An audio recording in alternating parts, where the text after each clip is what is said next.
हरे कृष्णा, राधे राधे। हम सभी खाटू श्याम श्री बर्बरीक जी का चरित्र श्रवण कर रहे हैं।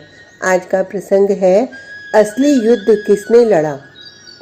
महाभारत के युद्ध में निरंतर 18 दिनों तक युद्ध होने पर भीष्म, द्रोणाचार्य और दुर्योधन आदि सभी वीर मारे गए।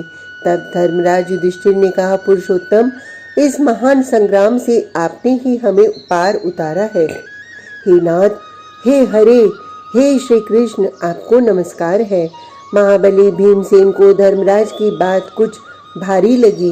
वे तनिक असहिष्णुता के साथ युधिष्ठिर से बोले, राजन, धृतराज के पुत्रों को मारने वाला मैं भीम हूँ। आप मेरा तिरस्कार करके पुरुषोत्तम पुरुषोत्तम कहकर कृष्ण की इतनी बड़ाई क्यों कर रहे हैं? इन्होंने तो किसी को नहीं मारा।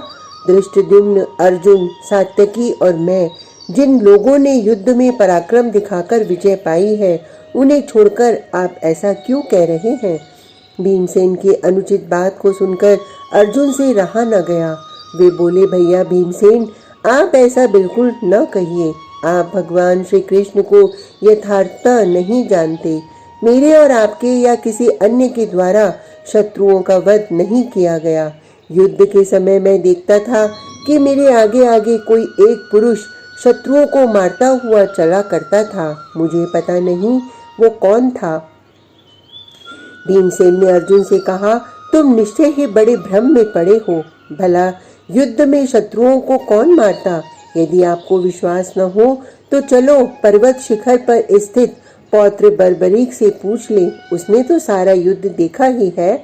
महाबली भीमसेन द्वारा बर्बरीक से पूछने पर उसने कहा, पितामह, मैंने तो शत्रुओं के साथ युद्ध करते समय केवल एक पुरुष को ही देखा है।